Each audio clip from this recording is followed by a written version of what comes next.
लोक जनशक्ति पार्टी, जिसके संस्थापक स्वर्गीय रामविलास पासवान जी थे, अब उनके बेटे यानी कि सुपुत्र चिराग पासवान इसे संभाल रहे हैं। बिहार में तो चिराग पासवान अपना चिराग रोशन कर चुके हैं, मगर अफसोस इस बात का है कि धनबाद में इनका रोशन चिराग नहीं हो पा रहा। बहरहाल चुनावी माहौल है और 2024 विधानसभा नजदीक है। इसको लेकर के लोक जनशक्ति पार्टी ने अपना एक जनसभा का आयोजन किया, अपने समर्थन के साथ बैठक किया और 29 सितंबर को कोयला भवन नेहरू पैलेस में चिराग पासवान जी का आगमन होगा। उनका भाषण होगा, संबोधन होगा 11 बजे दिन से। इसको लेकर के प्रदेश अध्यक्ष श्री वीरेंद्र प्रधान जी के नेतृत्व में एक सभा का आयोजन किया गया। प्रेस वार्ता में बताया कि हम सदैव तत्पर हैं और हम अपना परिचय इस बार देना चाहते हैं, लेकिन सवाल एक बार फिर उठता है कि जब जब चुनावी माहौल आता है तब तब लोक जनशक्ति पार्टी नजर आती है। बीच में सीधा साफ यानी कि 5 साल के दरमियान लोक जनशक्ति पार्टी कहीं नजर नहीं आती, किसी भी समाज सेवा से लेकर के कोई भी एक्टिविटीज में। इस बात से जनता नाराज भी है। अब ये लोग अपना दमखम दिखाने का प्रयास कर रहे हैं। चिराग पासवान को शायद खुश करने का एक एजेंडा हो सकता है, और क्योंकि एनडीए गठबंधन का समर्थन करती है लोक जनशक्ति पार्टी, तो इस ख्याल से भी इन्हें सीट का डिमांड है, और सीट का डिमांड तभी पूरा होगा जब वो अपना शक्ति का सामर्थ्य दिखाएंगे धनबाद में। यानी कि झारखंड विधानसभा चुनाव में इन्होंने अपना पैर पसारने का कोशिश शुरू कर दिया है। देखते हैं आगे क्या होता है। देखिए एक रिपोर्ट हमारे संवाददाता योगेंद्र कुमार धनबाद से। जैसे हम लोगों ने एनडीए के साथ रह के आदरणीय नरेंद्र मोदी के सिद्धांतों को भी साथ रह करके जो हम लोगों को जो गठबंधन हुआ साथ में है, तो 5 सीट मिला, 5 सीट जीत सके जो एनडीए की गोली में डाले। उसी तरह हम लोग चाहते हैं, हमारे राष्ट्रीय अध्यक्ष महोदय का नाम है कि यहाँ भी सम्मानजनक हम लोगों को मिले, ताकि हम जीते हमारी पार्टी के अस्तित्व पर भी बुरा प्रभाव ना पड़े और हम लोग यहाँ से जीत करके एनडीए की गोली में डाले हमारी सरकार में। कि हम लोग इच्छा अन्यथा हमारे राष्ट्रीय अध्यक्ष महोदय ये भी कहे सम्मानजनक समझौता नहीं होता है, तो ऐसे स्थिति में फिर हम लोग फिर सोचेंगे, चूँकि अपना पार्टी को भी तो देखना है ना। तो हो सकता है कि अगर सीट नहीं मिलने पर आपका गठबंधन का साथ ना देकर आप लेकर अपना पार्टी लोजपा के नाम पर अगर आप खुद सोच सकते हैं, पार्टी इतनी बड़ी पार्टी, इतना बड़ा गठबंधन, अगर मान लीजिए सम्मानजनक सीट नहीं मिलता है, तो ऐसे स्थिति में अपने कार्यकर्ताओं को कोई निराश तो नहीं करेगा, कोई नहीं कर सकता। कितने सीटों की मांग आपके? ये तो इंटरनल मांग हमने किया, अभी तक हमने 34 का मांग किया था। जो हमारा डिमांड जो स्वाभाविक है, जो डिमांड है वो देना पड़ेगा, क्योंकि हमारे जो कार्यकर्ता हैं 5 साल से काम कर रहे हैं, 10 साल से काम कर रहे हैं, और वो मान लीजिए कि उनका अधिकार बनता है, हमको तो उनकी बातों को तो पहुंचाना मेरा कर्तव्य बनता है।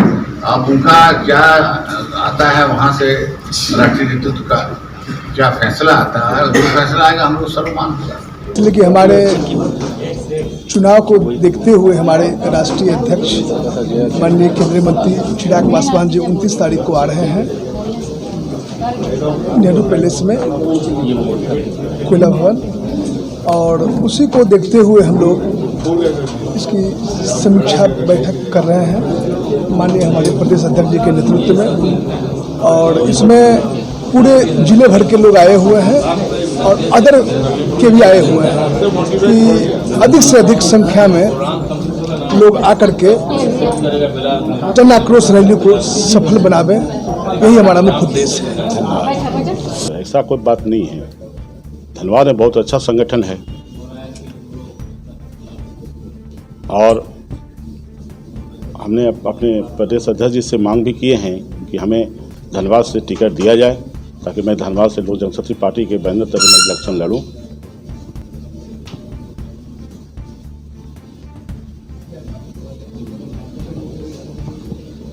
ये जो कार्यक्रम रखा गया कितने तारीख को रखा गया और कहाँ पर होगा? एक कार्यक्रम 29 तारीख को नेहरू कॉम्प्लेक्स मैदान में रखा गया है और टाइम 12 बजे है। टक्कर देने के लिए आज की डेट में धनबाद एक भाजपा का एक गर्व माना गया है, उनको अब सीट मिलता तो आप उनको कैसे टक्कर देंगे? क्योंकि धनबाद में भाजपा का अगर सीट है तो आपको तो मिलेगा नहीं, क्योंकि एनडीए गठबंधन से आप हैं। इस पर आप क्या कहना चाहेंगे? एनडीए गठबंधन में है, जब हमको जो गठबंधन के तहत मतलब सीट हमको मिलेगी संतोषजनक, तब तो ठीक है। अगर नहीं मिलती है तभी अभी हमारे प्रदेश अध्यक्ष जी बोले कि हम लोग इतना 34 को सीट को भेजा गया है, उसमें हम लोग दवा ठोक के अपने स्वयं इलेक्शन लड़ेंगे। आजसू भी दावा ठोक रही है, जदयू भी 12 सीट पे दावा ठोक रही है। तो अगर गठबंधन में सारे लोग अगर दावा ही ठोकेंगे तो फिर बीजेपी अपना सीट को कहाँ दावेदारी पेश करेगा, इसके बारे में मुझे बताया। तो हम लोग को तो सीट चाहिए ना। जीती हुई सीट का तो जगह आपको देगा नहीं। अगर उस पर आप दावेदारी कर रहे हैं तो जीते हुए सीट पे तो कोई भी पार्टी नहीं देगा। आप भी रहेंगे, आपका भी जीता हुआ सीट रहेगा तो आप भी नहीं जीतेगा। वो तो बिल्कुल सही बात है, लेकिन हम लोग को भी तो सीट चाहिए। सर किन मुद्दा पर आप लड़ना चाहेंगे सर? तो धनबाद में क्या मुद्दा रहेगा? मुद्दा हम लोग का धनबाद में बहुत सारा मुद्दा है। जैसे कि हमारा धनबाद में जाति आवासीय नहीं मिल रहा है, यहाँ तक कि अभी शिक्षा हेतु भी जाति आवास नहीं मिल रहा है। बहुत सा मुद्दा हम लोग को धनबाद में है। लेकिन सर जैसे ही इलेक्शन खत्म होती है लोजपा यहाँ से पलायन कर जाती है, इसका क्या कारण? नहीं, प्लान नहीं करती है लोजपा। तो जमीनी मुद्दा लेके आज तक लड़ने के लिए आपके क्यों नहीं हो रही? लोग तो हर समय में हम लोग किन किन मुद्दे पर हम लोग लड़ाई लड़ रहे हैं। अभी एक ऐसी परिस्थिति भी है जिसमें लोजपा सामने आकर खुलकर लड़ी है, और जब भी चुनाव आती है सिर्फ उस समय ही क्यों देखा जाता है?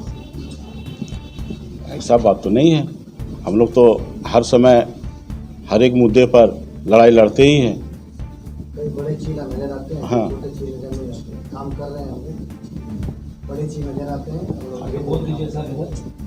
अभी सर स्थिति ये है कि लाइए। जो है अपना ग्रुप का एक खेल रहा है सरकार आपके द्वारा, उसमें शायद सभी दल परेशान है। आपका उसमें क्या रणनीति है 2024 विधानसभा चुनाव? हम लोगों का मैनिफेस्टो बन रहा है। हमारा मैनिफेस्टो बहुत जल्दी, मेरा मैनिफेस्टो बहुत जल्दी अभी आप लोगों के बीच में अभी उस मुद्दे पर यही सीमित कैसे कि जो केवल सरकार ने आपकी सरकार आपकी योजना आपके द्वार का कार्यक्रम लगातार 3 वर्षों तक किया कोरोना के बाद, जी, लेकिन उसमें कितना % सफलता मिलेगा करने से? उसमें क्या सफलता मिला आप खुद देख रहे हैं। लास्ट में देखिए मैया योजना और ये सब योजना जो दिए हैं आखिरी जाते समय, ना कोई फंड है ना कुछ है। आप 1 महीना दिए, 2 महीना दिए, फिर खत्म हो गया। हमारे आदरणीय रामविलास पासवान जी देखिए 80 करोड़ लोगों को जो उन्होंने राशन देने का काम किया, आज पूरे 80 करोड़ लोगों को मिल रहा है। पूरा का पूरा 80 करोड़ लोगों को मिल रहा, लाभ पूरे देश को मिल रहा है। हमारे आदरणीय रामविलास पासवान जी का देना है। आप लोगों ने कहा कि हम लोगों ने क्या कार्य किया, हम लोगों ने हर काम किया। इंडिया के देखिए कदम कदम मिला करके जो जीतेगा वही तो काम करेगा। हमारा प्रतिनिधि यहाँ से जीता नहीं, यहाँ ढुल्लू महतो जी को हम लोगों ने ब्लाइंड मदद किया। इसके पहले जो प्रत्याशी थे हम लोगों ने मदद किया। 2014 में हम लोग 1 सीट मिला, फिर भी मदद किए। 2019 में हमारा गठबंधन टूट गया, कोई सीट नहीं मिला, सरकार नहीं बन पाई बीजेपी की।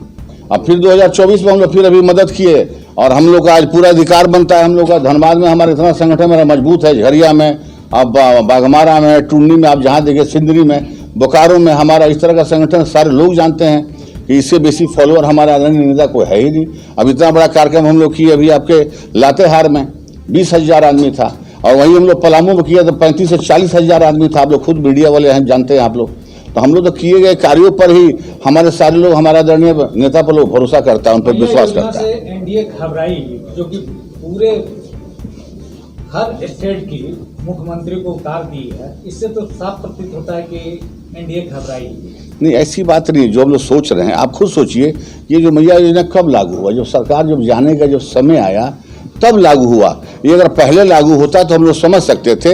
अब ये लागू हुआ ना, ऐसा कोई बजट है ना कोई फंड, अब लागू ठीक है कर दिए, बाकी सारा काम यहाँ पर रुक गया है। जनता भी इस बात को जान रही है, भोली भारी जनता जानती है इस बातों को। माननीय गृह मंत्री अमित शाह जी ने ईद और बकरीद को मुहर्रम पे गैस सिलेंडर फ्री करने की बात कर रहे हैं, तो इस पर आपका क्या कहना है? ये बताइए, वो तो घर मकान सब फ्री कर दिए। जितना सरकारी सुविधा मिल रहा है, एक एक हमारे मुसलमान भाई और सख्त भाई को कोई भी बता दे जो कौन चीज नहीं मिल रहा है।